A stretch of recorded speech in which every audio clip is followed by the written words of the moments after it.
नमस्कार, आपण पाहत आहात क्राईम अंकुश न्यूज। मंद्रुप पोलीस ठाण्यात दाखल असलेल्या गुन्हा प्रकरणात सोलापूर जिल्हा सत्र न्यायालयाने सोमवार दिनांक 22 डिसेंबर 2025 रोजी निकाल दिला। हा खटला जयदीप मोहिते अतिरिक्त सत्र न्यायाधीश सोलापूर यांच्या न्यायालयासमोर चालवण्यात आला। सरकार पक्षातर्फे ॲडव्होकेट SS कॅतम यांनी प्रभावी युक्तिवाद केला। या प्रकरणात रमेश संगप्पा वाघमारे, प्रकाश संगप्पा वाघमारे दोघेही राहणार मड्डी वस्ती, मंद्रुप तालुका, दक्षिण सोलापूर यांना न्यायालयाने दोषी ठरवले।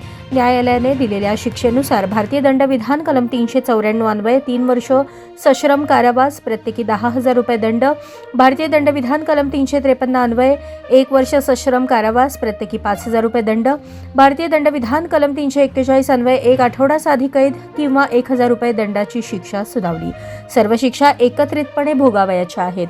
न्यायालयाने आरोपींना पूर्वी भोगलेल्या कोठडी कालावधीचा लाभ देण्याचे आदेश दिले आहेत। या खटल्यात आरोपी विजय बिरप्पा हजारे, कुट्टालप्पा उर्फ भीमराव कांबळे यांची भारतीय दंडविधान 394, 353, 341, 504, 506 सह 34 अंतर्गत निर्दोष मुक्तता करण्यात आली असून त्यांना मुक्त करण्याचे आदेश देण्यात आले आहेत। तसेच जप्त केलेली MH13 CZ 9750 क्रमांकाची दुचाकी मूळ मालकास परत देण्याचे, मोबाईल व डायरी हे मुद्देमाल फिर्यादीस परत देण्याचे आदेश न्यायालयाने दिले आहेत।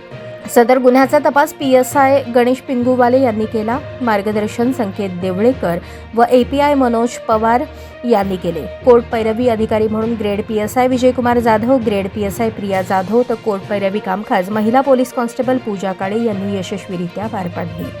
या न्यूज चॅनलला लाईक करा, शेअर करा आणि सबस्क्राइब करा।